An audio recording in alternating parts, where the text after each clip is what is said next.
Welcome to The Explainer. Today, we're tackling a giant, one of the most talked about personal finance books ever, Rich Dad, Poor Dad. We're going to unpack its core lessons about how the rich really do think differently about money and how you can learn to escape that daily grind. So, at the very heart of this book is this huge conflict. Imagine getting advice from two dads. You've got your actual father, the poor dad, who was super smart, highly educated, but believed job security was everything.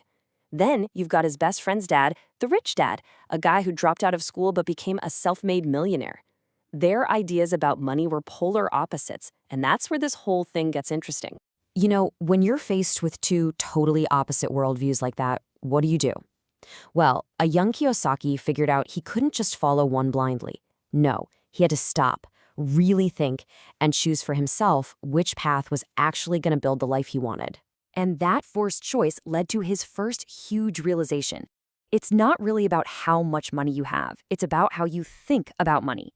His poor dad's default setting was, I can't afford it, which, just ends the conversation. But his rich dad would always flip it and ask, how can I afford it? That one simple question opens up your mind and forces you to look for solutions. And this way of thinking, it stretches into everything, especially your career. One philosophy trains you to be a fantastic employee, to work hard for your money. The other trains you to be the owner, to figure out how to make money work hard for you. It's the difference between just climbing the corporate ladder and owning the ladder itself. But here's the thing about Rich Dad. He knew you don't learn the real lessons from a lecture. You learn them by doing. And the very first lesson he gave Kiyosaki was designed to feel like a trap, mainly because it's the same trap most of us fall into without ever even noticing. So picture this. 9-year-old Kiyosaki and his friend are dusting cans in a store for 3 weeks, for almost no pay. He got angrier and more frustrated every single day.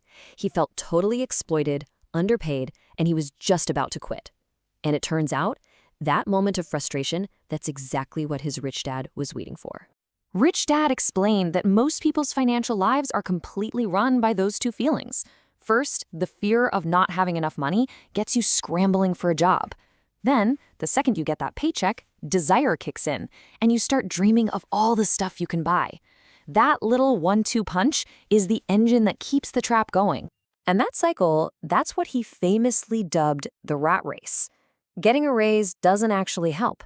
It just buys you a fancier, slightly bigger hamster wheel. You upgrade your car, you get a bigger house, and boom, your expenses rise right up to meet your new income. You're back to running just as hard, just as stressed as before.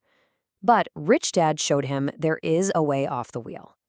Getting out of the rat race really just comes down to one simple but incredibly powerful rule. If you can understand this one thing, you understand the key that separates the rich from everybody else. And this is where the strategy really starts to take shape. So what do you need to master? Is it a specific trade or profession? Nope. Rich Dad insisted the most important subject is financial literacy. He pointed out that most of us leave school knowing pretty much nothing about money. We learn how to work for it, but we never learn how to make it work for us. And financial literacy starts with a definition so simple it's almost brutal. Forget all the complex accounting terms. An asset is anything that puts money in your pocket. End of story. A rental property that pays you rent, that's an asset. A stock that pays you a dividend, an asset. And on the flip side, you have a liability. And it's just as simple. A liability is anything that takes money out of your pocket. A car loan, your credit card debt. And here is Kiyosaki's main argument. Most people struggle because they spend their entire lives buying liabilities that they think are assets. It's all about which way the cash is flowing. So let's see what that looks like. For a person who's struggling, the pattern is simple and honestly pretty unforgiving. The income from their job comes in and it goes right back out. It covers the rent, food, taxes, money in, money out. There's just nothing left at the end of the day to build with. Now, the middle-class pattern is way more deceptive. With a higher salary, they don't buy assets. They just buy bigger liabilities that they think are assets. And this is probably Kiyosaki's most controversial idea. He says your house, your primary residence, is a liability, not an asset. Why? Because every single month it takes money out of your pocket for the mortgage, for taxes, for insurance, for upkeep. But the rich? They're playing a completely different game. They focus on one thing and one thing only, using their income to buy assets that generate more income. They take their money and they buy stocks or income-producing real estate. Then those assets start generating their own cash, which they then use to buy even more assets. You see, it creates this powerful, accelerating cycle of wealth. And this laser focus on building an asset column leads right to the next big lesson. You have to mind your own business. And no, he doesn't mean quit your job. He means you have to understand the critical difference between your profession and your business. There's this fantastic story about Ray Kroc, the founder of McDonald's. When someone asked him what business he was in, he said his profession was selling hamburger franchises. But his true business, the thing that built his incredible wealth, was acquiring the valuable income-producing real estate underneath every single one of his restaurants. Your profession is what you do from 9 to 5. That's your job. It pays the bills. But your business is what makes you wealthy. And your business is your asset column. So minding your own business really means focusing on building that column consistently and patiently. So while you keep that day job, the real goal is to diligently funnel your income into buying these kinds of real assets.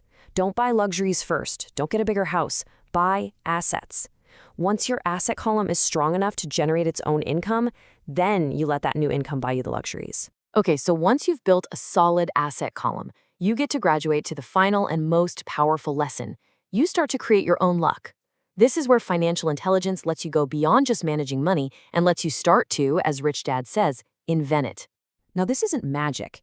It's about training your mind to see opportunities that other people just miss, usually because they're afraid or they just haven't been trained to look for them. It's about being bold enough to create a deal where other people only see risk. Here's a real-world example from the book. Kiyosaki found a distressed house he could snap up for just 20 grand. He immediately turned around and sold it for 60 grand. But here's the genius move. He structured the deal so the new buyer didn't need any money down. Instead, the buyer gave him a promissory note, an IOU, for the $40,000 difference. Instantly, that note became a brand new asset in his column, paying him thousands of dollars a year in passive income. He literally invented an asset from a clever idea. And really, that's the core message of Rich Dad, Poor Dad. Financial freedom isn't something you find in a bigger paycheck. It's something you build. You build it by changing your mindset, by understanding the simple rules of how money moves, and by having the courage to see and create opportunities where other people just don't. It's not magic, it's a skill you can learn. The only real question is, where are you going to start looking?